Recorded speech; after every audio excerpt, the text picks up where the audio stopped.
In a two-player game, normal chess setup applies. As you can see, we have our pawns arrayed here, goblins for the horde, skeletons for the undead, along the front row.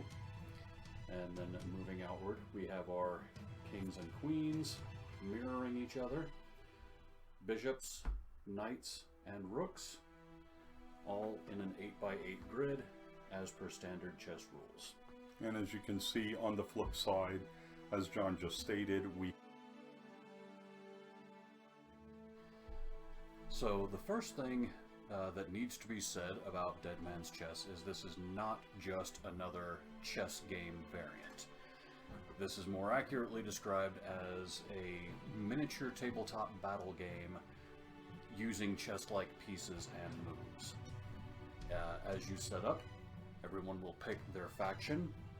You will get a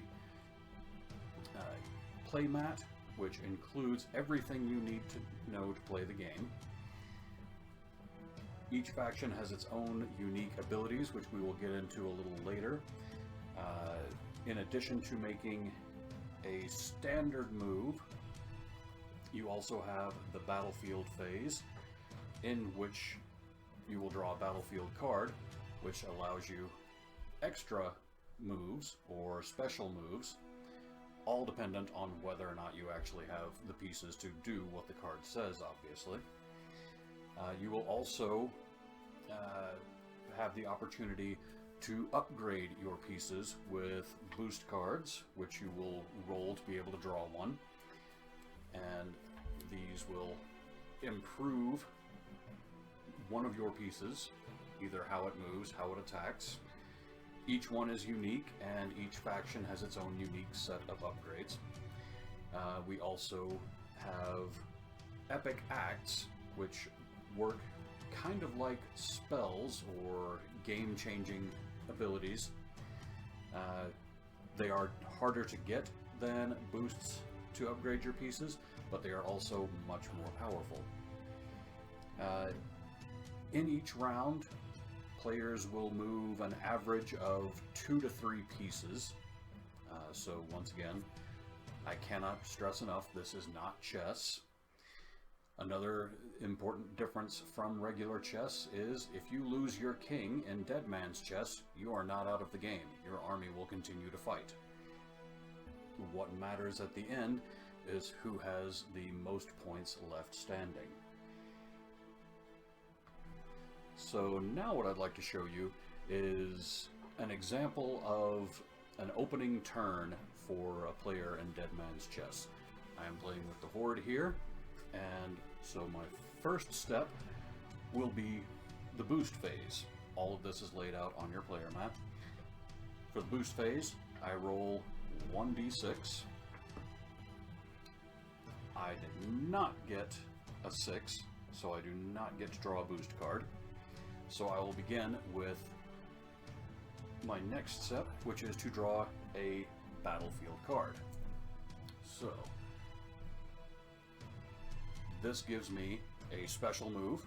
I'm on a secret mission, which will allow me to move a bishop 2 times.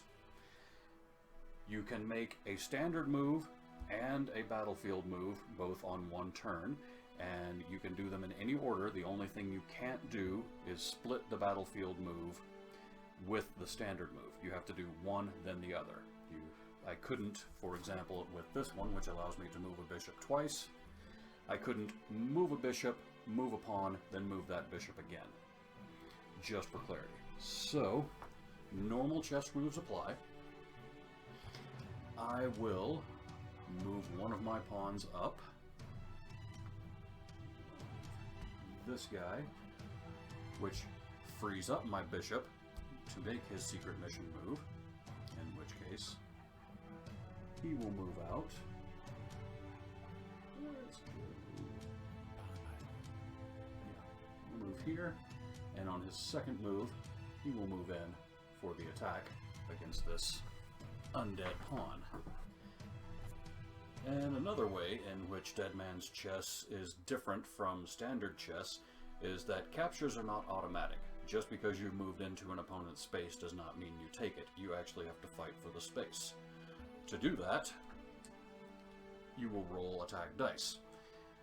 Earlier, I moved my bishop to attack this undead pawn, this skeleton, so my orc has an attack value of 6. I will roll 2d6 to add to that. So I am coming in with a total attack value of 11. Therefore, I now have to defend with my skeleton.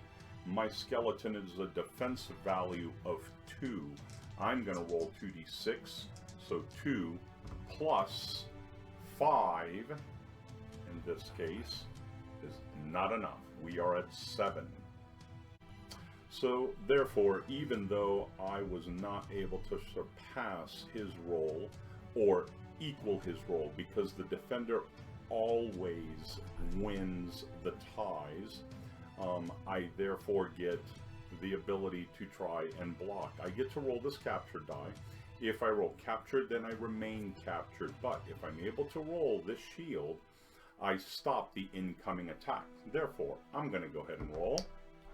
And I am still captured. So I lose the space. I remove my piece off of the board. And the orc captures the space and is now a greater threat to the rest of the undead force. That would be the end of my turn.